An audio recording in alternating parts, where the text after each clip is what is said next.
Your results show that your gut is stealing energy from your fertility before pregnancy even gets a look in.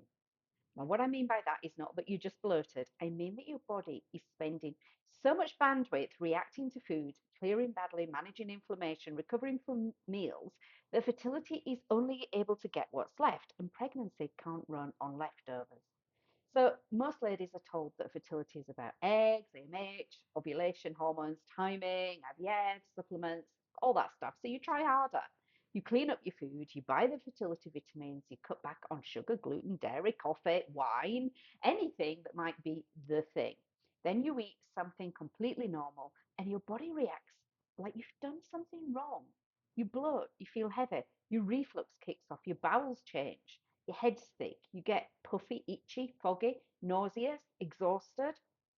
And slowly, food stops feeling like fuel. It starts feeling more like a test that you just keep failing. But the real question is not, are you eating perfectly? The better question is, can your body actually receive, use, and clear what you're giving it?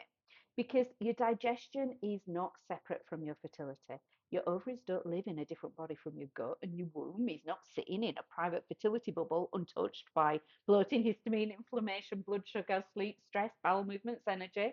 We're just one body and everything travels around that body. So if that body is spending energy every single day reacting to meals, fighting inflammation, moving waste badly, or crashing after food, that's fertility bandwidth that is being spent before your fertility gets a proper look in. Not because your body's broken and not because you're doing food wrong, but because your system is struggling to process, absorb, regulate, and then clear. So if you think about your body like a house, most fertility advice obsesses over the nursery, the womb, the lining, the embryo, the timing, the hormones. And yes, of course, the nursery matters. But a baby is not just arriving in the nursery, a baby is arriving in the whole house. So if the kitchen is chaotic, the bins are overflowing, the drains are slow, the smoke alarm keeps screaming, the lights are flickering, it doesn't matter how beautifully you've painted the nursery. The house still isn't steady enough to build something new. And that's what gut symptoms are showing us. The kitchen chaos is digestion reacting to food. The overflowing bins are waste, old hormones, inflammatory byproducts that just aren't clearing you. And the slow drains are our sluggish bowels, lymph, and elimination just generally. The smoke alarm, histamine, inflammation, immune irritation, those flickering lights, lack of energy, the blood sugar swings, energy crashes, a nervous system that just can't settle. So imagine trying to support pregnancy within that house. That's why this is not about wanting a flat stomach. It's about an environment that your fertility, your baby, is trying to grow inside. Anybody's always asking deeper questions before it prioritizes pregnancy. Can we absorb enough? Can we clear what needs to leave? Is inflammation low enough? Is the immune system calm enough? Is blood sugar steady enough? Is there enough energy left over after daily survival? And if your gut is loud every day, the answer is not yet, not easily, not while this much bandwidth is being spent elsewhere. It's useful because now we can stop pretending that you need another food rule because that's not fertility support, that's panic with a meal plan. Your doctor may rule serious gut disease out, your clinic may check the obvious fertility markers, etc., because these things do matter. But also, being told that nothing obvious is wrong is not the same as your body working well. Nothing found is not the same as nothing being wrong. Fertility isn't just a test result, and your pattern is showing that digestion, food reactions, histamine, bloating, inflammation, post meal crashes are draining your bandwidth that your fertility needs to use in order to grow your child. Now, that result matters. We're not saying you're bloated, so that is why you're not pregnant. What we're saying is the main place that your body is overloaded right now is your gut and all of those factors we've mentioned. So if your body is overloaded here, throwing more at it isn't going to be the answer because it's already overloaded.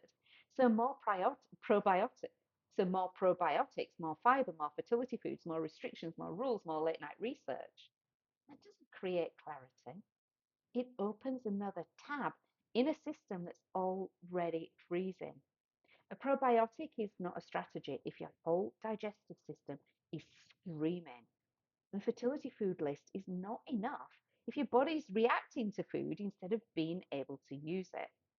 Another supplement is never going to be the answer if the exits aren't open, and this is why the right sequence matters.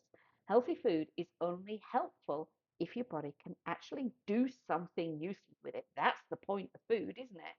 So once you know how to read all this information properly, then everything changes. When my ladies understand this, it's like a light bulb moment because all of a sudden they're not saying, I'm sensitive to everything anymore. Instead, they're saying, my body is showing me where the resource drain is.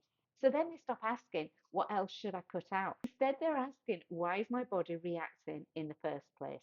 That is what the bloated and exhausted reset is designed to do. It's not another punishment diet, not another forever restriction list. And it's certainly not panic protocol built at midnight from 6 podcasts, 3 women on TikTok. This is your first and most important clear sequence for a body that is losing its fertility bandwidth through digestion, histamine reactions, bloating, post-meal fatigue. We don't start by overwhelming the system. We start by helping it calm down enough to be able to respond. Calm the kitchen, open the drains, clear the bins, quiet the smoke alarm, stop those lights from flickering. But we're not doing it all at once. We're doing it in the right order because that's the difference. Your free fertility analysis has shown this pattern. This is the paid reset I would start with if you want to work with what your result is showing you. So now you have a choice. You can go back to cutting more foods, opening more tabs on your internal laptop, and wondering why your healthy choices still leave you feeling terrible. Or you can start where your result is actually pointing you to. Start the bloated and exhausted reset now. No more guessing, no more treating bloating, food restrictions, and post meal crashes like random annoyances.